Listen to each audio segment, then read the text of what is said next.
Última entrada discernível do diário de bordo do tenente Graham Gore, HMS Erebus, datada de 22 de abril de 1848, antes que a tinta se tornasse uma mancha borrada de pavor. O gelo não é só branco, ele respira, os ecos vêm de dentro. Não é o frio que nos mata, mas a mente que se parte. Não há fuga do grande silêncio que aguarda sob as profundezas.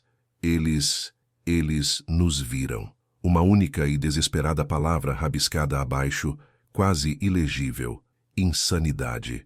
Esta mensagem, recuperada décadas depois, distorcida pela corrosão e pelo tempo, é o fragmento de um pesadelo que o mundo escolheu esquecer. Não foi apenas o gelo, não foi apenas a fome, foi algo muito, muito pior. Em 1845, o mundo, e em particular a poderosa Marinha Real Britânica, voltava seus olhos para o vasto e inexplorado Ártico.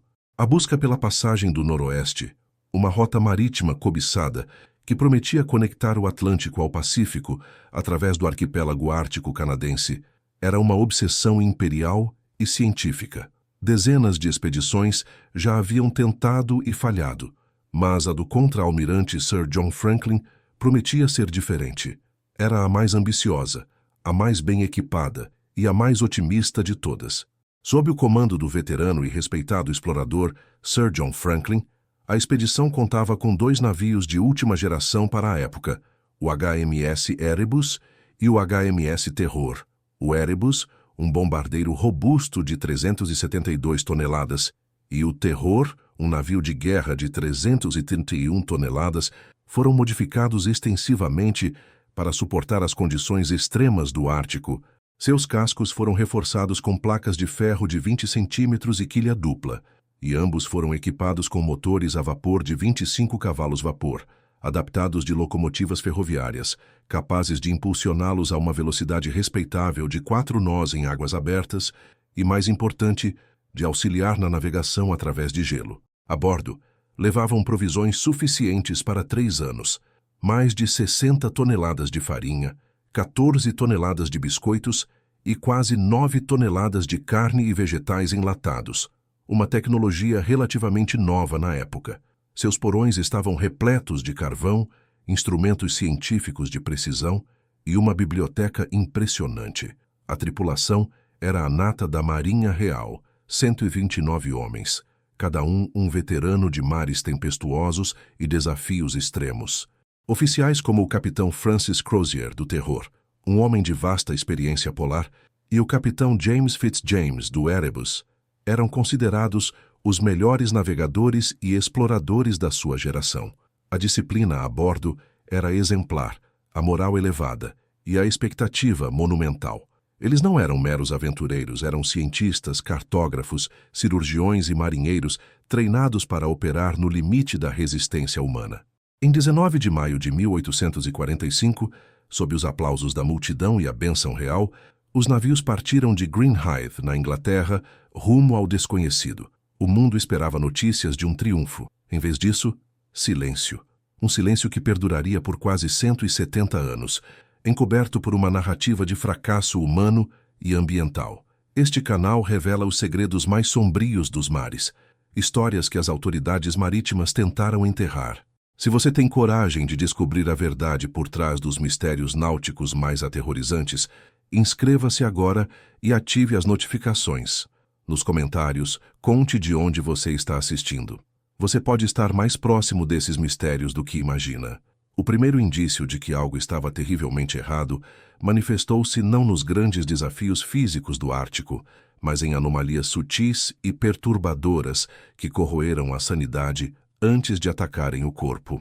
Os últimos avistamentos por baleeiros europeus ocorreram em julho de 1845, na Baía de Baffin, quando os navios ainda pareciam em boas condições. Depois disso, apenas fragmentos de registros e teorias.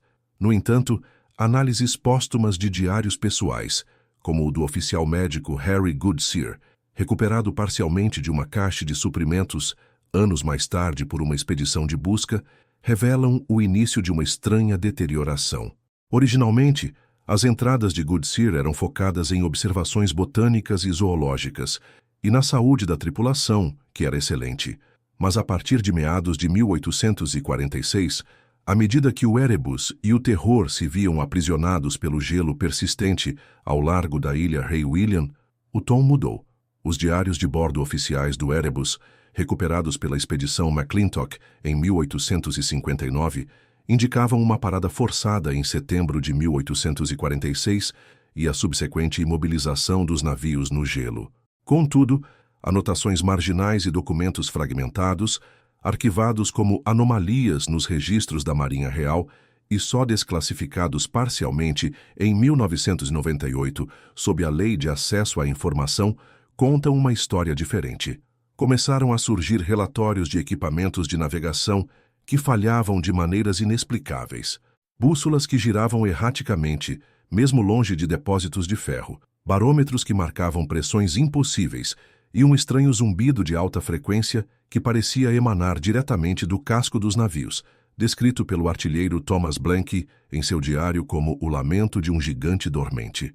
A oficialidade inicialmente atribuiu tais fenômenos ao magnetismo polar extremo ou a defeitos mecânicos. Mas a insistência da tripulação sobre um frio errado, uma sensação de peso invisível sobre a mente que precedia a paralisia momentânea e alucinações auditivas, começou a semear a dúvida. O cirurgião Stephen Stanley, do Erebus, registrou em suas notas recuperadas por caçadores Inuit em 1860 que alguns homens experimentam uma paralisia facial temporária, acompanhada de visões fugazes de geometria impossível, um padrão repetitivo que não tem lugar na natureza. Seus desenhos rudimentares e frenéticos acompanhavam essas descrições, ilustrando figuras que não pareciam pertencer a este mundo, formas que desafiavam a compreensão euclidiana. A estática nos poucos equipamentos de rádio recém-instalados nos navios, considerados inovadores para a época, não era apenas ruído branco, mas um padrão caótico que alguns dos operadores de telégrafo, como o sargento David Levens, juravam conter vozes distorcidas. Não são vozes humanas, Levens anotou em um bilhete desesperado escondido em seu catre e recuperado décadas depois. Nem animais. É o som do próprio vazio falando conosco, através do metal e do gelo. Quer que nos juntemos a ele. O mais perturbador desses primeiros indícios, porém, foram as estruturas. Registros fragmentados de um diário não oficial do tenente Gore, recuperados muito mais tarde por uma equipe de mergulho subaquático na década de 2000, detalhavam a descoberta de formações monolíticas sob o gelo.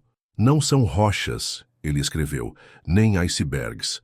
São construções, lisas, negras, com ângulos que ferem os olhos. E há uma luz.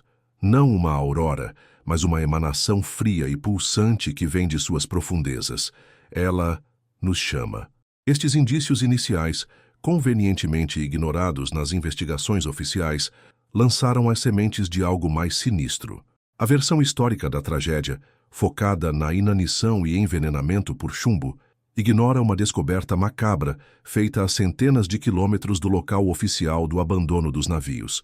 Um telescópio de navegação pertencente ao HMS Erebus, encontrado cravado verticalmente no gelo, apontando para o céu noturno, com as lentes internas corroídas de uma forma que desafiava qualquer explicação química, quase como se tivessem sido expostas a uma energia desconhecida e inimaginável. Ele não estava congelado, mas carbonizado, uma peça de equipamento de precisão, concebida para ver as estrelas, mas que parecia ter visto algo que as queimou de dentro para fora, algo que o Ártico jamais deveria ter revelado. A frota de exploração britânica, acostumada a subjugar continentes e mapear oceanos, encontrou seu adversário mais implacável na imensidão gélida do Ártico. Em 1848, a Marinha Real Britânica lançou a primeira de uma série de ambiciosas operações de busca pela Expedição Franklin, sob a liderança de figuras como Sir James Clark Ross, com os navios HMS Enterprise e HMS Investigator, e mais tarde o Dr. John Ray e o capitão Richard Collinson. Dezenas de navios e centenas de homens foram despachados para varrer as passagens do noroeste. A escala do esforço era sem precedentes, um testemunho do valor atribuído à vida dos 129 homens desaparecidos e à honra da coroa. As equipes de resgate, equipadas com o que havia de mais avançado em tecnologia de navegação e sobrevivência polar para a época, confrontaram um cenário de desolação branca. Foram anos de busca infrutífera, com cada verão ártico se esvaindo sem o menor traço dos navios HMS Erebus e HMS Terror, ou de seus tripulantes. A esperança minguava, substituída por uma aceitação sombria de que os homens de Franklin haviam sucumbido ao impiedoso ambiente. No entanto, o que as autoridades não podiam conceber, ou se recusavam a aceitar, era que os verdadeiros perigos não eram apenas o frio e a fome, mas uma ameaça de uma natureza radicalmente diferente, um horror que transcendia a compreensão humana e que as buscas estavam, inadvertidamente, começando a arranhar. A primeira evidência macabra a contradizer a narrativa oficial de simples desastre natural surgiu em 1854, através do Dr. John Ray, um médico e explorador escocês da Companhia da Baía de Hudson. Embora suas descobertas de restos humanos e artefatos de Franklin confirmassem a tragédia, certos detalhes nos relatórios do Dr. Ray foram sistematicamente minimizados ou ignorados. Entre os poucos pertences recuperados, botões de uniforme, talheres com o monograma de Franklin, uma medalha da Ordem do Banho, havia um estranho resíduo cristalino, quase translúcido, aderido a vários objetos metálicos. Análises rudimentares da época, registradas em notas apensas ao relatório de exumação de nativos de Ray, descreveram a substância como inorgânica e de composição desconhecida, com uma luminescência residual fraca em ambientes de pouca luz. Mais perturbador ainda foram os corpos encontrados, ou o que restava deles. Além dos sinais claros de inanição e doença, alguns dos esqueletos exibiam incisões precisas, quase cirúrgicas, nas cavidades torácicas e cranianas, que não condiziam com ferimentos de caça ou atos de desespero por canibalismo. Um relatório forense preliminar secreto, datado de 1859 e atribuído ao Dr. Benjamin Armstrong, cirurgião assistente do HMS Investigator, descreveu anomalias ósseas, incluindo áreas de vitrificação localizada, como se os ossos tivessem sido expostos a um calor extremo seguido de um resfriamento instantâneo, uma condição impossível de ocorrer naturalmente no ambiente ártico. Essas observações, cuidadosamente documentadas pelos poucos que as testemunharam, apontavam para uma intervenção não humana ou uma catástrofe de proporções e origens desconhecidas. Ainda mais inquietantes foram os testemunhos fragmentados que, embora fossem tratados como lendas ou delírios, ofereciam vislumbres aterrorizantes do que realmente se desenrolou. Os relatos dos inuites, que haviam interagido com os últimos sobreviventes da expedição, foram os primeiros a pintar um quadro de horror cósmico. Um xamã idoso, segundo as transcrições de John Ray em seu Diário de Campo 1854, descreveu homens pálidos com olhos vazios que não respondiam aos ventos, mas aos sussurros vindos do gelo antigo. Eles falavam de luzes que dançavam nas profundezas, chamando os homens para si, e de um frio que não penetrava a pele, mas a própria mente. Mensagens encontradas em buis e garrafas, embora raras e danificadas pelo tempo, continham anotações de diário desesperadas. Um trecho do diário de bordo do HMS Terror, recuperado em 1859 e atribuído ao capitão Francis Crozier, continha uma entrada final arrepiante, datada de 22 de abril de 1848. A doença está nos consumindo, mas não é escorbuto. É a mente que se quebra primeiro. Os instrumentos de navegação falham não por defeito, mas por detectarem um pulso magnético anômalo, um ponto zero que desafia as coordenadas cartográficas. Nossas bússolas giram incessantemente, apontando para um norte que não existe em nenhum mapa terrestre. A estática no rádio não é interferência. É uma cacofonia de vozes, um coro primordial que não tem língua, mas preenche a cabeça com um pavor insuportável. Os gritos que ecoam nos convéses à noite não são dos feridos, mas daqueles que veem as formas que se movem sob a superfície do gelo, as que não deveriam existir. A resposta das autoridades foi rápida e previsível: negação e supressão. A Marinha Real Britânica e o Almirantado, zelosos por sua reputação e pela moral pública, rotularam as evidências bizarras como ilusões causadas por privação e exposição extrema, superstições nativas ou interpretações errôneas de fenômenos naturais. O relatório forense preliminar de Armstrong foi classificado como confidencial e arquivado, sua existência negada por décadas. A substância cristalina foi oficialmente atribuída a minerais comuns do Ártico, afetados por condições de congelamento e descongelamento. As incisões nos corpos, vandalismo de animais predadores ou atos de desespero canibal, embora incomuns em sua precisão. A narrativa de Franklin como uma tragédia de navegação e erro humano foi vigorosamente promovida, silenciando qualquer voz que sugerisse algo mais sinistro. Lady Jane Franklin, a incansável esposa de Sir John, embora dedicada a encontrar a verdade, foi sutilmente afastada das investigações mais sensíveis quando começou a questionar as explicações oficiais. O governo britânico construiu uma cortina de fumaça de lógica e razão sobre o abismo do desconhecido, temendo que a verdade cósmica e indizível, pudesse desestabilizar não apenas a fé na exploração, mas na própria sanidade da ordem mundial. O custo da verdade era para eles impensável, mas o Ártico guarda seus segredos com a paciência das eras geológicas. Em 2014, a descoberta dos destroços do HMS Erebus e em 2016 do HMS Terror trouxe à tona não apenas o triunfo da arqueologia marítima, mas o vislumbre inegável de que a história oficial era uma farsa deliberada. À medida que equipes de mergulho especializadas, usando tecnologia de sonar de penetração no fundo e veículos operados remotamente, exploravam os convéses e os detritos circundantes dos navios, eles começaram a encontrar artefatos que não se encaixavam na narrativa. Não eram apenas os restos bem preservados de homens da Marinha Real, mas também anomalias tecnológicas. O mais chocante desses achados ocorreu no interior do Erebus, a uma profundidade de 24 metros, na área designada como compartimento de armazenamento principal, envolto em camadas de sedimentos compactados e restos de madeira petrificada.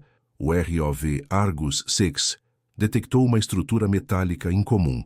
Não era de latão, ferro ou bronze, os metais conhecidos e utilizados em 1845. A análise preliminar, realizada por um submersível de pesquisa em 2019, revelou que era uma liga de elementos desconhecidos, com propriedades isotópicas que desafiavam a tabela periódica terrestre. A peça, batizada de Artefato Delta 4, media aproximadamente 1,5 metro de comprimento, com uma superfície lisa e escura, desprovida de qualquer solda, rebite ou marcação industrial humana. Emitia um campo eletromagnético de baixa frequência e contínuo, que causava anomalias nos instrumentos do ROV.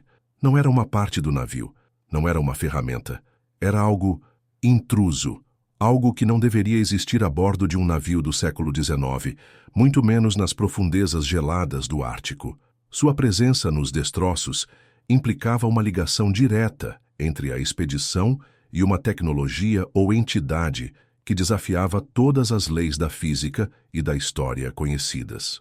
O confinamento imposto pelo Oceano Ártico, uma vastidão opressora de gelo e água escura, não era apenas uma barreira física, era uma prisão para a mente. À medida que a expedição Franklin penetrava mais fundo no vazio polar, a linha tênue entre a percepção e a psicose começou a se dissolver para os 129 homens, a bordo do HMS Erebus e do HMS Terror. A monotonia ensurdecedora, pontuada apenas pelo ranger fantasmagórico dos cascos contra o gelo e o uivo do vento polar, criou uma câmara de privação sensorial, onde a imaginação, já frágil, se voltava contra si mesma. Relatórios médicos, recuperados em 1984 da ilha King William, documentam um aumento exponencial de casos de melancolia severa e febres cerebrais, eufemismos para a deterioração psíquica que se abatia sobre a tripulação. Fragmentos dos diários pessoais, recuperados em expedições subsequentes e analisados por equipes de criptohistória, pintam um quadro ainda mais perturbador. O diário do tenente Graham Gore, datado de 17 de setembro de 1846, contém uma entrada arrepiante. O capitão Crozier insiste que as visões de baleias fantasma nadando sob o gelo são mero delírio. Mas eu vi, e não apenas eu. Homens do convés de bombordo relataram navios à vela, velhos barcos baleeiros a singrarem uma neblina esverdeada que não era deste mundo. Suas velas esfarrapadas eram rasgadas por um vento que não sentíamos. Um frio anômalo nos invadia, vindo dessas aparições, um frio que não era o do Ártico. Tais relatos proliferavam. O diário do mestre James Reed, por sua vez, registrava em 2 de outubro de 1846 uma observação sobre a fauna local. Os ursos polares, outrora cautelosos, agora se aproximam dos navios, seus olhos negros fixos em nós com uma inteligência antinatural. Seus uivos não são mais os de fome, mas um lamento rouco quase humano. E os corvos? Eles voam em círculos sobre o gelo, em número excessivo, e seus grasnados parecem repetir frases incompreensíveis, sons guturais que ecoam na mente. O comportamento dos cães da expedição também se tornou errático, latindo para o vazio e rosnando para sombras inexistentes, um presságio visceral que a tripulação, por mais racional que fosse, não conseguia ignorar. A disciplina naval, outrora o pilar inabalável da Marinha Real, começou a se desintegrar sob o peso do terror invisível. Relatórios internos, diligentemente registrados pelo capitão Fitzjames até sua própria sanidade começar a vacilar, indicam um aumento dramático na insubordinação. Em 5 de novembro de 1846, um incidente quase culminou em motim. Marinheiro Davis se recusou a obedecer a ordens, alegando que o convés estava infestado de espectros gelados e que as vozes no gelo o haviam advertido contra o trabalho. Foi necessário contenção física. Não foi o primeiro. Há uma histeria crescente, uma convicção de que os navios estão amaldiçoados. O tenente Irving reportou que um grupo de foguistas foi pego realizando rituais pagãos no porão, invocando espíritos protetores do gelo, um sintoma alarmante da quebra de ordem e da ascensão do desespero supersticioso.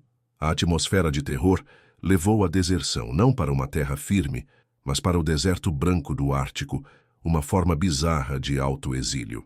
Relatórios posteriores indicam que 3 homens do HMS Terror, em 20 de novembro de 1846, simplesmente marcharam para o sul, alegando seguir a melodia do sol oculto.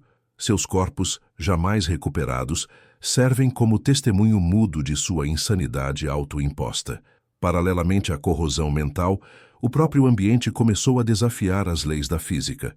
Os instrumentos de navegação, outrora baluartes da precisão britânica, tornaram-se caprichosos, suas agulhas girando selvagemente, ignorando o campo magnético da Terra para apontar para um ponto fixo no vazio. O diário do mestre navegador Henry Fairholme, uma entrada datada de 10 de dezembro de 1846, revela um pânico crescente. As bússolas estão enlouquecidas, não apenas uma, mas todas elas. Apontam para o leste verdadeiro, mas o sol nasce ao sul. Há uma distorção na própria tecelagem do espaço. O sextante registra estrelas que não deveriam estar visíveis nesta latitude, constelações que pertencem a hemisférios opostos. E as luzes, as luzes, não são auroras. Vêm debaixo do gelo, pulsam com uma intensidade que cega, cores que não existem no espectro conhecido, um brilho esverdeado e roxo que dança nas profundezas, acompanhado por um zumbido de baixa frequência que atravessa o casco e ressoa nos ossos. A estática no rádio, inicialmente atribuída a falhas técnicas, revelou-se algo muito mais sinistro. Transcrições de tentativas de comunicação, arquivadas nos registros oficiais do Almirantado até serem classificadas em 1904, mostram uma mudança gradual de ruído branco para padrões rítmicos, quase pulsantes, intercalados por sussurros ininteligíveis, de um volume e timbre impossíveis para interferência atmosférica. O ápice dessa descida ao abismo da irrealidade ocorreu na madrugada de 24 de dezembro de 1846. Em meio à crescente paranoia e aos fenômenos inexplicáveis, o primeiro membro da tripulação da expedição Franklin desapareceu sem deixar vestígios. O suboficial William Gibson, um homem robusto e respeitado, foi visto pela última vez por um sentinela às 02h15. patrulhando o convés do HMS Erebus. Pouco antes das 02h30, quando o sentinela virou para fazer sua ronda, Gibson havia simplesmente sumido. Não havia marcas na neve, nem fendas no gelo para onde pudesse ter caído.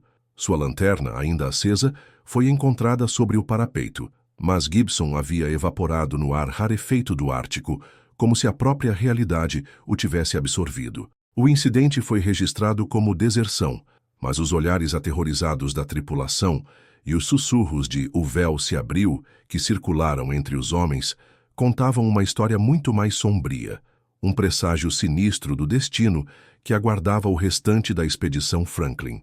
Os analistas forenses e os linguistas da Operação Ícaro, encarregados de decifrar os fragmentos de diários e anotações náuticas recuperados da expedição Franklin, muitos dos quais categorizados como dados anômalos no Sistema de Registro de Segurança Nacional britânico, logo se depararam com uma revelação perturbadora. A região do Ártico para onde o HMS Erebus e o HMS Terror se dirigiam, bem antes do seu desaparecimento oficial, não era meramente uma vasta extensão de gelo virgem, mas um ponto de convergência de relatos ancestrais. Mapas marítimos pré-século XIX, considerados apócrifos ou meras superstições na cartografia oficial, consistentemente marcavam latitudes e longitudes específicas no noroeste do Ártico, com advertências como águas malditas ou domínio de Leviatã. Esses registros, diligentemente catalogados pelo almirantado desde o século XVIII, eram vistos como curiosidades etnográficas até que a anomalia Franklin forçou uma reavaliação sombria, o que se tornou crescentemente evidente através das entradas do diário do tenente Graham Gore, datadas de setembro e outubro de 1846, é que a tripulação não apenas encontrou um ambiente hostil, mas adentrou o domínio de uma força pré-humana, algo que transcendia a biologia terrestre conhecida. Gore, um observador meticuloso, começou a registrar não apenas as condições meteorológicas e geográficas, mas também a persistente sensação de um peso imenso no ar e a ausência de eco no gelo, características incomuns que se alinhavam com as descrições de anomalias gravitacionais e acústicas, encontradas em documentos de inteligência classificados do século XX. O que a Marinha Real chamou de doença naval, a lassidão, a desorientação e as visões, era, segundo a análise retrospectiva dos dados de Franklin, o efeito prodrômico da exposição a uma presença que corrompia a mente antes mesmo de tocar o corpo. Uma entrada, em particular, encontrada em um pedaço de pergaminho úmido e quase ilegível, citava o capitão Crozier, lamentando que os instrumentos giram para o nada e as estrelas... as estrelas não são as que conhecemos. À medida que a pressão psíquica se intensificava, a disciplina naval rígida começou a desmoronar. A tripulação, composta por veteranos forjados em décadas de serviço, recorreu a comportamentos que desafiavam toda a lógica militar e científica. Relatórios secretos, compilados a partir dos restos encontrados no gelo, incluindo fragmentos de uniformes e objetos pessoais, revelam a estranha emergência de rituais de apaziguamento. Entradas criptografadas de diários, como as do cirurgião Harry D. S. Goodman, descrevem a disposição de bens valiosos, não para economizar, mas como oferendas ao abismo. Registros sugerem que objetos de prata, medalhas de mérito e até mesmo porções de rações de carne salgada eram jogados sistematicamente através de buracos perfurados no gelo ou em fissuras abertas, acompanhados de cânticos guturais que não pertenciam a nenhuma língua conhecida, nem mesmo aos dialetos inuit com os quais haviam tido contato inicial. Testemunhos recuperados de exploradores subsequentes, que tiveram contato com remanescentes de grupos de busca na década de 1850, testemunhos que foram prontamente suprimidos pela coroa britânica por seu conteúdo desestabilizador. Mencionam desenhos bizarros feitos com fuligem e sangue no casco dos navios e nas paredes internas das cabines. Eram símbolos não euclidianos, espirais concêntricas e glifos que pareciam pulsar, descritos como diagramas de ressonância, por uma análise moderna de parapsicologia, supostamente destinados a sintonizar a consciência humana com frequências alheias. O tenente Fitzjames, em uma entrada datada de fevereiro de 1847, descreve o reverendo George Dawson liderando as congregações em orações para o subaquático, uma divindade sem nome que habita o frio e as profundezas, cujos ouvidos apenas o silêncio e o sacrifício poderiam alcançar. O desespero havia evoluído para uma forma de culto, onde a sobrevivência parecia depender da submissão a uma inteligência incompreensível. A comunicação começou de forma insidiosa. Inicialmente, eram sussurros inaudíveis para a maioria, atribuídos à exaustão e à hipotermia. Contudo, relatórios posteriores de autópsias preliminares dos corpos de Thomas Blank e Thomas Armitage, recuperados décadas depois, revelaram danos neurológicos atípicos, consistentes com sobrecarga sensorial e desorganização da percepção auditiva. Os diários de Thomas Couch e John Gregory, ambos do HMS Erebus, revelam uma progressão aterrorizante. Os sussurros se tornaram vozes claras, vindas do convés inferior, através do casco, e depois, comandos telepáticos. Esses comandos não eram emitidos em uma linguagem compreensível, mas como impulsos brutos de saber que forçavam visões na mente. As visões eram quase uniformemente descritas como cidades de basalto preto sob as águas, com arquiteturas impossíveis que desafiavam a geometria, e criaturas que rastejavam e deslizavam entre picos e vales abissais. O registro mais perturbador veio de Frederick Hornby, um dos poucos cujos diários foram recuperados quase intactos. Ele descreve a sensação de tentáculos etéreos tocando minha mente, convidando-me para as profundezas. A tripulação estava sendo ativamente contatada, e a verdade era que a entidade não apenas habitava o Ártico, mas se comunicava, corroendo a sanidade e reprogramando a percepção da realidade. As consequências físicas dessa comunicação foram grotescas. As descrições em relatórios médicos confidenciais, muitos deles arquivados como casos de lepra polar para encobrir a verdade, detalhavam alterações tegumentares e oculares. A pele de muitos tripulantes começou a exibir uma pigmentação esverdeada e um espessamento anômalo, com texturas que lembravam escamas de peixe iridescentes, conforme as anotações do cirurgião Alexander MacDonald. A esclera dos olhos adquiria um tom leitoso, e as pupilas dilatavam-se permanentemente, assumindo uma forma ovalada, adaptando-se à ausência de luz nas profundezas.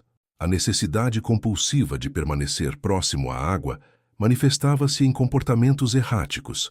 Alguns homens passavam horas observando fissuras no gelo, outros bebiam água salgada, e vários marinheiros foram encontrados com os pés e as mãos permanentemente úmidos, preferindo a proximidade com o gelo e a neve ao conforto dos aposentos aquecidos. O documento forense confidencial, relatório de anomalias fisiológicas da expedição Franklin, redigido por um consórcio secreto de médicos militares em 1860, descreve o que só pode ser interpretado como uma transmutação biológica em andamento. Os corpos não estavam apenas definhando, estavam se adaptando, transformando-se para um ambiente que não era o da superfície, mas das profundezas abissais. A culminação dessa regressão e transformação está delineada em uma série de notas esparsas e códigos decifrados de mensagens enviadas por pombos-correio, antes que as aves sucumbissem ao frio ou fossem abatidas. Há indicações claras de que a tripulação, ou o que restava dela, estava se preparando para um ritual final de união. O tenente John Irving, em uma de suas últimas anotações, escreveu: "O chamado é forte agora. Eles nos esperam nas correntes frias. Devemos nos tornar um com aquilo que é." A ideia de unir-se à entidade não era um suicídio em massa, mas uma aceitação e, em alguns casos, uma busca ativa pela simbiose. A última mensagem recuperada do HMS Erebus, antes de seu presumido afundamento ou colapso estrutural, era uma transcrição de uma voz distorcida, atribuída ao capitão Crozier, que dizia: "O frio, ele nos purifica, ele nos faz ver a verdadeira forma, abaixo de tudo. Junte-se a nós." Aqueles homens não pereceram simplesmente de fome e frio. Eles foram atraídos e transformados por uma consciência abissal, entregando-se voluntariamente a um sacrifício final. O que se seguiu não foi a morte, mas uma transmutação para algo indizível, algo que ainda pode espreitar, congelado e faminto, nas profundezas sombrias do Ártico, esperando o próximo navio desavisado. O oficial, a resposta à expedição Franklin que despareceu era, para os anais públicos, uma série de buscas e inquéritos protocolares, uma lamentável, porém compreensível, perda de homens e navios para o rigor implacável do Ártico. No entanto, por trás da fachada de competência e preocupação pública, desdobrava-se uma operação de recuperação e silenciamento de proporções inimagináveis, cuidadosamente orquestrada nos mais altos escalões do almirantado britânico. Quando, anos depois do desaparecimento inicial, vestígios parciais dos lendários navios HMS Erebus e HMS Terror foram eventualmente localizados nas profundezas geladas do Estreito de Rye, a Marinha Real Britânica não enviou uma simples equipe de busca e salvamento, mas sim uma expedição de recuperação forense, de alto escalão. Esta missão secreta era liderada por oficiais com credenciais de inteligência impecáveis, acompanhada por mergulhadores de águas profundas altamente treinados, equipados com a mais avançada tecnologia subaquática da era vitoriana, e um seleto grupo de especialistas em arqueologia subaquática forense, cujas verdadeiras habilidades residiam na ocultação de evidências. A prioridade não era resgatar sobreviventes, uma impossibilidade cruel após tantos anos, mas sim avaliar a integridade da propriedade da coroa e recuperar material classificado, um eufemismo gélido para os segredos que os navios podiam conter. O que a equipe de mergulho, operando sob a supervisão estrita e implacável do comandante Arthur Sterling, do Departamento de Inteligência Naval do Almirantado, descobriu não eram os destroços de uma tragédia convencional, resultado de gelo ou inanição. Os relatórios iniciais, rapidamente e sumariamente classificados como ultra-secreto, nível alfa, não distribuir, descreviam um cenário de horror abjeto e desintegração lógica que desafiava a compreensão humana. O casco do HMS Erebus, encontrado a uma profundidade surpreendente, ostentava modificações que desafiavam toda a lógica naval e engenharia conhecidas. Não eram danos de impacto ou perfurações por gelo, mas alterações intencionais, quase rituais, placas de metal retorcido, arrancadas de outras partes dos próprios navios, soldadas de forma grotesca ao exterior, formando padrões angulares e hieróglifos desconhecidos que não correspondiam a nenhuma língua ou cultura terrestre conhecida. Dentro das cabines, o caos da morte era metodicamente organizado em algo que os peritos chamaram de arranjo ritualístico bizarro. Beliches foram desmantelados e reconstruídos em estruturas piramidais rudimentares, instrumentos de navegação empilhados em pilares macabros, seus mostradores quebrados apontando para coordenadas impossíveis. Os restos mortais de alguns membros da tripulação pareciam ter sido posicionados em poses de reverência ou súplica diante de eixos imaginários, muitos exibindo sinais de automutilação e traumas não explicáveis por acidentes. Os diários de bordo oficiais haviam sido meticulosamente removidos, mas em cabines menores, registros pessoais e fragmentos de cartas revelavam uma progressão aterrorizante de eventos. Menções a emanações pulsantes de cor esmeralda, estruturas luminescentes sob o gelo que chamam, e uma crescente obsessão por correntes cósmicas que pareciam ditar a rota dos navios muito além da bússola ou das estrelas. Fragmentos de grafite nas paredes internas dos convéses falavam de a forma que espera, o gelo que respira e os sussurros de Igtolom, nomes que pareciam ter sido extraídos de um pesadelo primordial. A resposta do almirantado foi imediata, abrangente e implacável, uma operação de contenção de proporções sem precedentes. Uma diretiva de segurança nacional sobre o incidente do Ártico foi emitida em caráter de urgência, classificando todos os dados da expedição Franklin, incluindo os novos achados do HMS Erebus e Terror, como nível oculto, prioridade zeta. O comandante Sterling e toda a sua equipe de recuperação foram submetidos a um rigoroso processo de debriefing prolongado, que incluiu avaliações psiquiátricas e sessões de aconselhamento coercitivo.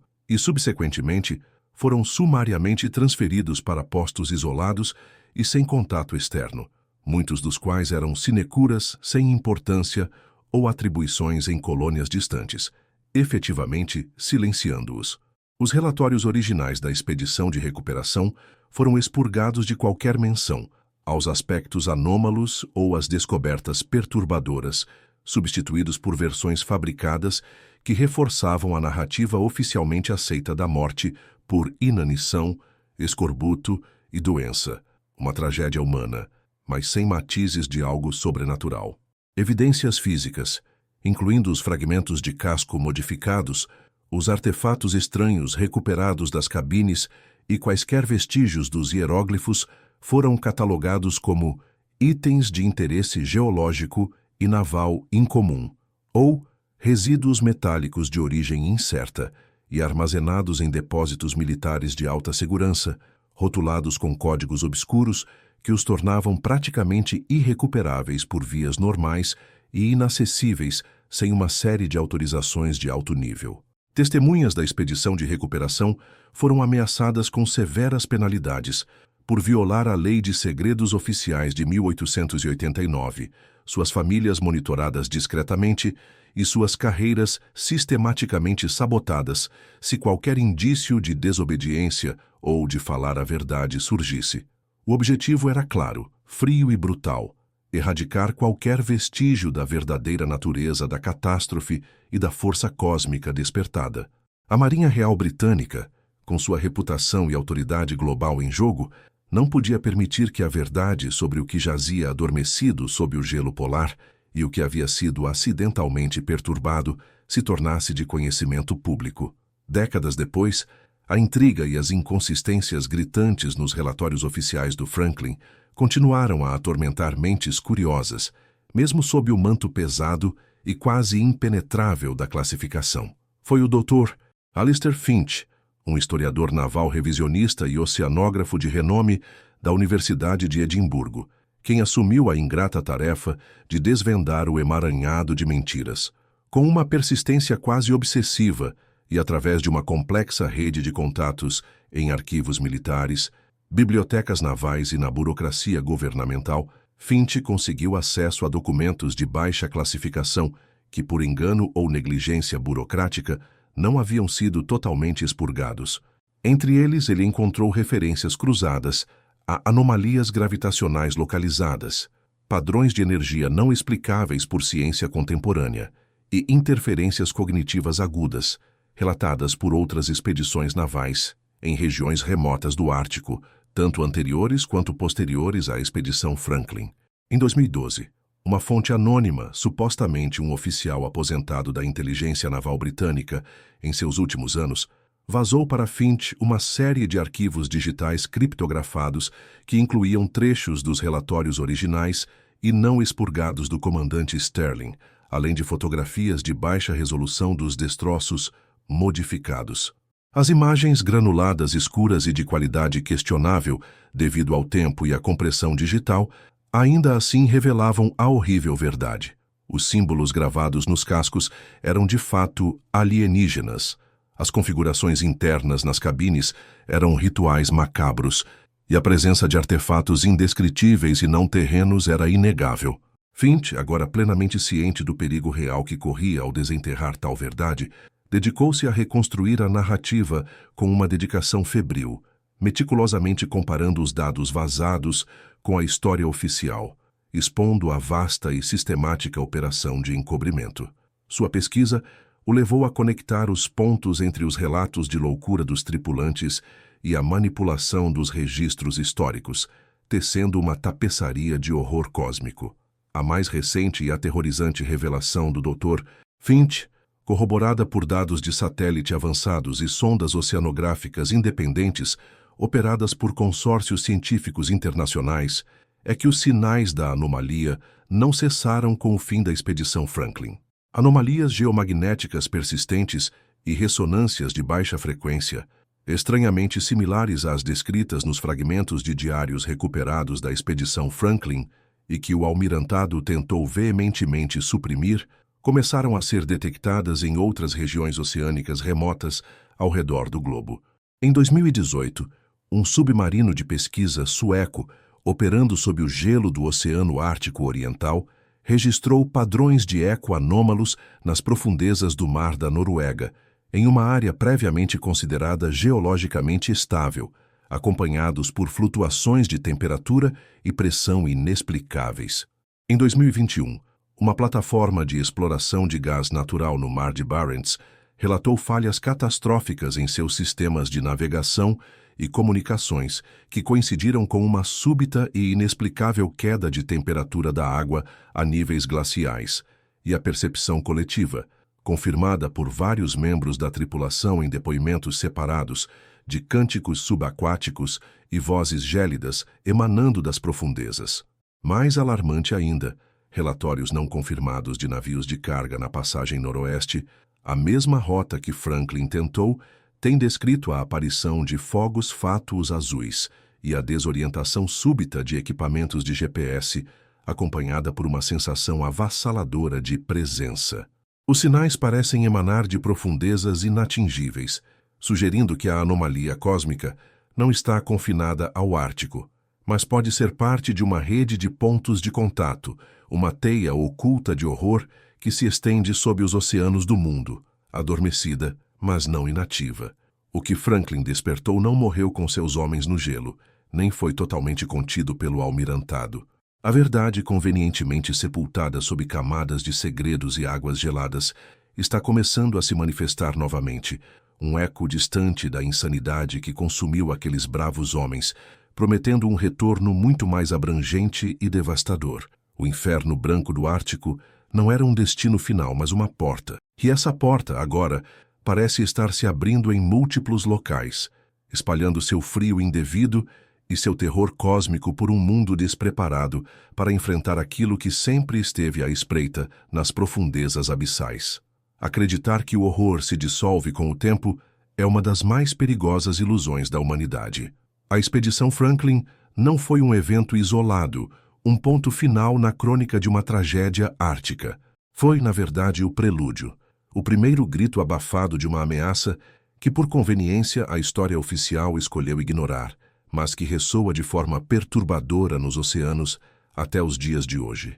A anomalia Franklin, como agora designam documentos de inteligência altamente classificados, não se limitou às coordenadas da ilha King William. Ela parece ter agido como um epicentro, irradiando uma influência distorsiva que se manifesta em padrões de desaparecimentos marítimos contemporâneos com uma frequência alarmante. Análises de dados de navegação por satélite, compiladas em relatórios confidenciais da Organização Marítima Internacional, revelam um padrão assustador. Desde o início do século XXI, registaram-se mais de 100 incidentes de embarcações que simplesmente evaporaram sem deixar rasto em áreas que, à primeira vista, parecem desconectadas do Ártico, mas que, sob uma análise mais profunda, compartilham correntes submarinas e profundidades oceânicas que convergem para a bacia ártica. Casos como o do supercargueiro Orion's Wake, desaparecido em 2017 a sudoeste do Estreito de Bering, com 35 tripulantes a bordo e um carregamento avaliado em milhões de dólares, são perturbadoramente semelhantes à narrativa de Franklin. Não houve sinal de socorro, detritos ou mesmo uma mancha de óleo, apenas o silêncio. Ou o iate de luxo Sea Serpent, com 5 turistas a bordo, que desapareceu em 2021 nas águas gélidas ao largo das Ilhas Aleutas, onde os registros da caixa preta finalizavam com uma estática ensurdecedora e sons guturais ininteligíveis, conforme detalhado no Relatório de Incidentes Inexplicáveis da Guarda Costeira, seção Alfa 7. Estes não são casos isolados, são ecos distorcidos da mesma ressonância cósmica que dilacerou a expedição Franklin. Relatórios internos da Marinha dos Imaquiusa e da Marinha Real Britânica, obtidos através de fontes confidenciais, admitem que uma percentagem significativa de desaparecimentos não pode ser atribuída a falhas mecânicas, pirataria ou condições climáticas extremas. A linguagem utilizada nesses documentos é evasiva, mas o subtexto é claro. Algo está a reclamar esses vasos e as suas almas. Ainda mais inquietante é a revelação de que a entidade por trás desses desaparecimentos opera através de uma rede de escolhidos, indivíduos espalhados por portos globais, agindo como catalisadores inconscientes ou, em casos mais perturbadores, como guardiões devotados. Estes não são meros peões. São indivíduos com profundas ligações ao mar, muitas vezes pertencentes a linhagens de famílias marítimas tradicionais, cujas histórias se perdem em séculos de navegação e comércio. Os registros genealógicos marítimos internacionais, um compêndio secreto, mantido por uma obscura sociedade de historiadores navais, contém padrões de saúde mental e comportamental aberrantes que se repetem em certas linhagens, nomeadamente uma predisposição a sonhos vívidos de abismos marinhos e uma estranha afinidade com a solidão do oceano. Oficiais navais de alta patente, magnatas da indústria naval com frotas de cargueiros e superpetroleiros, até mesmo cientistas oceanógrafos renomados, foram identificados em investigações de contra-inteligência como tendo comportamentos que sugerem uma lealdade a algo que transcende as fronteiras da nação ou da corporação. Um exemplo documentado é o caso do almirante reformado Thomas Abernathy, cuja família, os Abernathys de Portsmouth, tem uma história de 3 séculos na Marinha Real. Os seus diários pessoais, recuperados póstumamente, descrevem ordens recebidas de correntes, vozes do fundo que guiam os navios para as águas mais profundas e a necessidade de alimentar o abismo com os perdidos. Da mesma forma, relatórios confidenciais da Interpol, datados de 2019, detalham o inexplicável suicídio de vários magnatas da navegação, todos eles deixando mensagens crípticas sobre o chamado das profundezas e a expiação pelos pecados da superfície, antes de desaparecerem eles próprios no oceano, os seus corpos jamais recuperados. Não se trata de uma conspiração humana convencional, mas de uma infiltração insidiosa que se aproveita da devoção e da ligação atávica de certas almas ao domínio aquático, transformando-os em instrumentos de uma vontade primária e indizível. Essas figuras exercem uma influência sutil mas potente, manipulando rotas de navegação, atrasando resgates e suprimindo informações críticas, tudo para servir um plano maior e terrível. O objetivo final desta entidade cósmica, um pavor latente desde eras imemoriais, é uma transformação que transcende qualquer apocalipse concebido pela mente humana. Não busca a aniquilação, mas a submersão total da humanidade, a sua metamorfose em uma raça aquática, subserviente a senhores que aguardam nas profundezas abissais. O Manifesto dos Profundos, um texto fragmentado recuperado por equipas de arqueólogos marítimos em 2003, sob as ruínas de uma civilização subaquática não catalogada ao largo da costa da Papua Nova Guiné, descreve uma visão de cidades submersas onde a respiração do ar é esquecida, onde a carne humana se transforma em escamas cintilantes e os olhos se adaptam à escuridão azul. O projeto não é apenas a submersão das principais cidades costeiras, Nova York, Tóquio, Londres, Rio de Janeiro, mas a reconfiguração do próprio corpo humano para se adaptar a este novo ambiente aquático. Relatórios de anatomia patológica de corpos recuperados de alguns desaparecimentos marítimos, como os que foram encontrados presos em redes de pesca nas correntes do Pacífico Norte em 2018, mostram alterações aberrantes nos sistemas respiratório e circulatório, consistentemente descritas como adaptações morfológicas inexplicáveis para a vida aquática profunda, conforme documentado no Estudo Anormalidades Biológicas Marinhas, volume 4, seção 12. A entidade, na sua ânsia primordial, busca o retorno dos antigos deuses do mar, entidades que antecedem a própria concepção humana da divindade, que foram aprisionados ou adormecidos nas trincheiras mais profundas do oceano em eras esquecidas. Acredita-se que as estruturas monolíticas sob o gelo, descobertas pela expedição Franklin, eram portais, ou talvez âncoras, para a libertação dessas divindades primordiais. A humanidade nesse cenário aterrador não é o alvo de uma extinção, mas sim o sacrifício final, a matéria-prima para a construção de um novo mundo, um purgatório aquático, onde a sanidade humana se desintegraria sob a pressão do abismo e a glória distorcida de panteões esquecidos. A nossa própria biologia está a ser reescrita, adaptada, para um destino que está para além da nossa mais sombria imaginação. Os sinais de alerta estão por toda a parte, mas a humanidade, na sua complacência autoimposta, prefere ignorá-los ou atribuí-los a causas mundanas. As mudanças nos padrões migratórios marinhos, por exemplo. Baleias que outrora seguiam rotas bem estabelecidas, agora divergem para zonas oceânicas inexploradas, emitindo vocalizações que nenhum cetologista consegue decifrar, registradas pelo Projeto Hydra, Monitorização Acústica de Profundidade, um programa secreto da Agência de Proteção Ambiental Marinha. Seriam esses chamados, uma vez traduzidos por sistemas de IA avançados, diretivas de movimento, emanando das profundezas, ou gritos de desespero de criaturas que testemunham o despertar. As descobertas arqueológicas subaquáticas, como as gigantescas ruínas megalíticas encontradas ao largo das Ilhas Canárias em 2015, ou as esculturas impossíveis descobertas no Mar Báltico em 2011, são sistematicamente suprimidas e classificadas como formações rochosas naturais, ou fraudes, conforme evidenciado por memorandos internos vazados do Instituto Oceanográfico de Woods Hole. O aumento inexplicável de acidentes navais, especialmente aqueles que envolvem colapsos estruturais sem causa aparente ou falhas em sistemas de navegação que levam embarcações a rotas suicidas, é outro sintoma perturbador. O Relatório Global de Incidentes Marítimos Não Explicados, publicado a cada 5 anos pela Lloyd's Register Foundation, registra um aumento de 37% em incidentes de causa indeterminada na última década, muitos deles com as mesmas características de desorientação e subsequente desaparecimento. A própria sanidade da tripulação é a primeira a ceder, tal como nos diários de Franklin, com relatos de alucinações coletivas, pânico inexplicável e o frio errado que precedem o destino final do navio.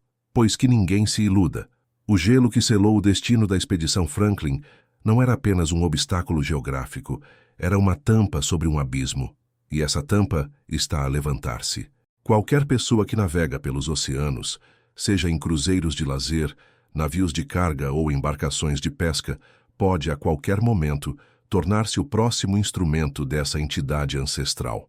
Os sussurros que Franklin ouviu, o frio que corroeu a sua sanidade, a realidade que se desintegrou sob os seus pés, essas não são apenas memórias de um passado distante. São advertências do presente e prenúncios de um futuro aquático e alienígena que se aproxima, um destino imposto pelas profundezas famintas. O oceano não guarda apenas segredos, ele esconde predadores, e eles estão à espreita, nas correntes, no abismo, esperando a próxima alma incauta para adicionar à sua coleção o próximo navio para guiar para um destino além da compreensão, transformando a humanidade na sua derradeira oferenda. A corrosão psíquica, inicialmente um sussurro gélido nos confins da mente, havia se tornado um grito ensurdecedor, um coro dissonante que ressoava não apenas nos ouvidos, mas nos próprios ossos da tripulação. O frio errado, antes uma sensação etérea de pavor cósmico, agora se manifestava como uma distorção palpável do ambiente, uma névoa invisível que parecia vibrar com intenção malevolente, transformando o próprio ar em algo que dilacerava a alma.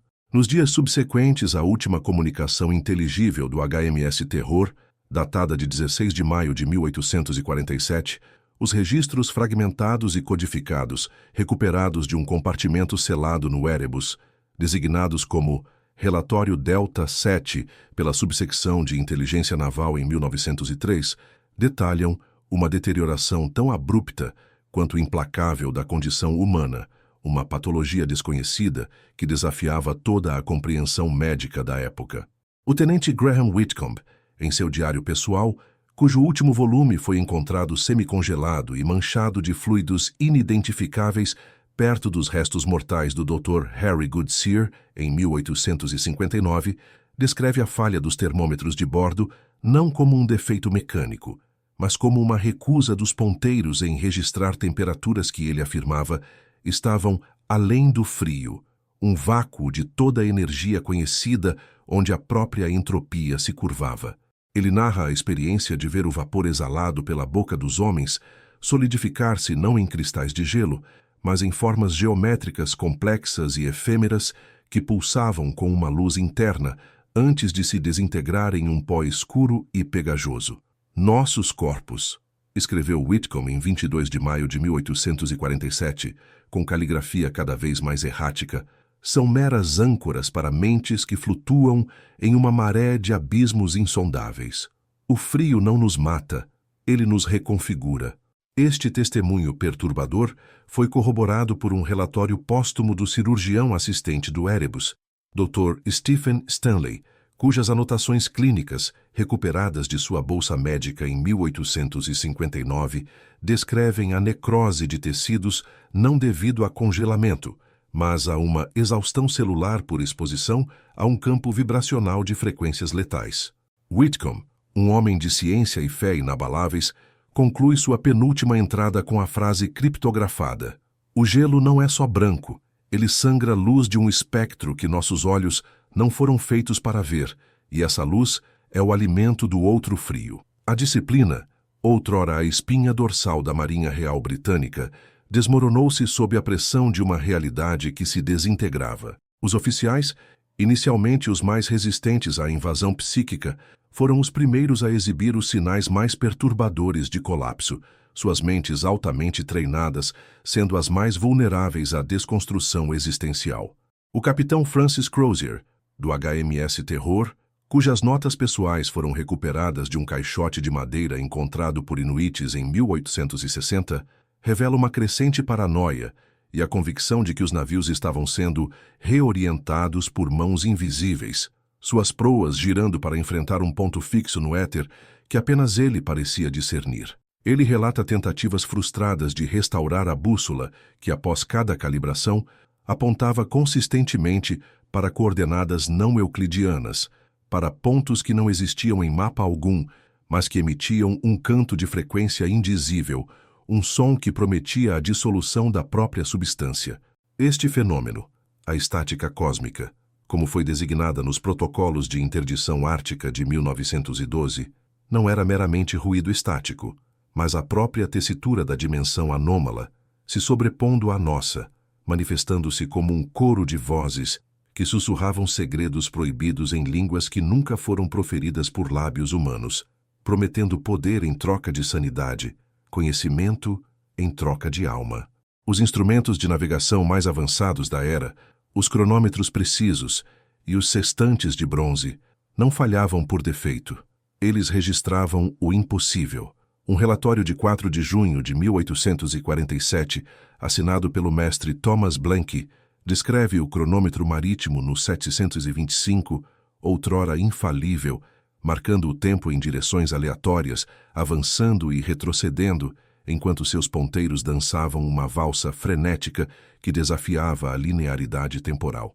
Os homens, desprovidos de sono e atormentados por visões oníricas que se estendiam à vigília, começaram a realizar rituais bizarros a bordo, impulsionados por compulsões incompreensíveis.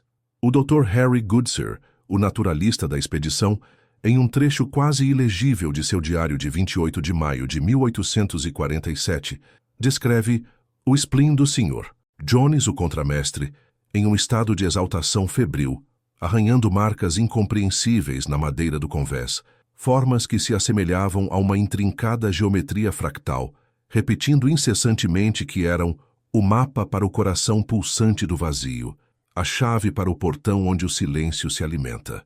Essas marcas, subsequentemente analisadas em segredo pelo Comitê de Anomalias Transdimensionais do Almirantado em 1898, exibiam padrões que curiosamente mimetizavam diagramas teóricos de hipercubos e superfícies Klein, conceitos matemáticos que só seriam formalizados décadas depois, por mentes não afetadas pela pressão cósmica.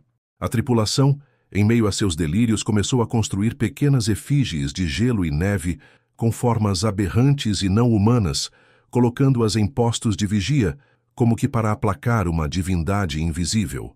O relatório de 17 de junho de 1847, do marinheiro Samuel Penny, posteriormente classificado como manifestação de comportamento irracional coletivo, detalha a formação espontânea de coros que entoavam cânticos guturais, cujas letras pareciam permutar os sons das ondas e dos ventos em uma sinfonia de pavor. As estruturas monolíticas, cuja descoberta inicial foi obscurecida por delírios e desinformação, tornaram-se o epicentro de uma influência malevolente, uma âncora para a anomalia dimensional que os engolfava. Um relatório semi-decifrado do engenheiro-chefe John Gregory, datado de 10 de junho de 1847, menciona que a pedra escura sob o gelo não era inerte, mas uma membrana pulsante entre os mundos. Ele descreve pulsos de energia que emanavam dos monólitos, gerando anomalias gravitacionais localizadas que faziam com que objetos soltos flutuassem brevemente antes de cair com força anormal, e que causavam náuseas, hemorragias nasais e convulsões entre aqueles que se aproximavam demais, as veias de seus rostos escurecendo como se injetadas com tinta cósmica. Gregory, um homem de lógica férrea, registra que os monólitos pareciam alimentar-se da luz ambiente, absorvendo os raios do sol ártico e emitindo em troca uma luminescência azulada e fria que deformava as sombras, fazia com que a percepção de distância e profundidade se dissolvesse em um vórtice de confusão. E mais aterrorizante, parecia induzir uma empatia forçada com entidades não humanas. Um fragmento de anotação na margem do diário de Gregory, escrito com um carvão, dizia: "Eles nos querem, não nossos corpos, mas nossos olhos para ver seu plano, nossas mentes para compreender sua geometria." A luta central da expedição Franklin, portanto, não era contra a natureza inclemente do Ártico, mas contra uma força que atacava a própria estrutura da realidade humana, desmantelando-a a partir de dentro. A fome e a doença que dizimaram a tripulação eram meras manifestações secundárias, a culminação física de uma corrosão psíquica que tornava a sobrevivência, de qualquer forma racional, impossível. Os corpos encontrados em 1859 e 1869, com as evidências de canibalismo, embora horripilantes, foram convenientemente utilizados para mascarar a verdadeira natureza do colapso, servindo como uma distração macabra. Um memorando interno do Serviço de Inteligência Britânico, datado de 1923 e desclassificado apenas em 2005 sob extrema restrição, argumenta que a narrativa da inanição extrema e do desespero humano era a cortina de fumaça perfeita para uma verdade que teria desestabilizado os pilares da ciência e da teologia vitorianas, expondo a humanidade à vulnerabilidade de sua própria existência em um cosmos indiferente e predatório. O que a expedição Franklin despertou não foi um monstro físico, mas uma entidade cósmica que existia em múltiplos planos dimensionais, cuja mera proximidade desestabilizava a realidade sensorial e a coesão da própria matéria. Os marinheiros antes exploradores tornaram-se cobaias involuntárias, seus cérebros e mentes sendo reconfigurados pelos sussurros gélidos para decodificar verdades que nenhum ser humano deveria compreender, a própria estrutura de seu pensamento sendo reescrita por uma lógica alienígena. O horror final não era a morte pela fome, mas a morte pela insanidade, a mente colapsando sob o peso do conhecimento proibido, transformando os homens em vasos para a consciência alienígena, para que pudessem testemunhar a verdade sem se opor. Os últimos registros do Erebus e Terror, agora compreendidos como mais do que apenas logs de desastre, são os gritos silenciosos de uma tripulação que viu o véu ser rasgado e encontrou não o nada, mas um tudo inimaginável e terrivelmente hostil, aguardando pacientemente sob o manto branco do esquecimento ártico. E o que ainda reside lá, congelado, faminto e esperando por uma nova passagem, continua a ser uma questão que assombra os recessos mais sombrios da investigação ultra-secreta. O silêncio ártico, afinal, não é vazio. Ele está escutando,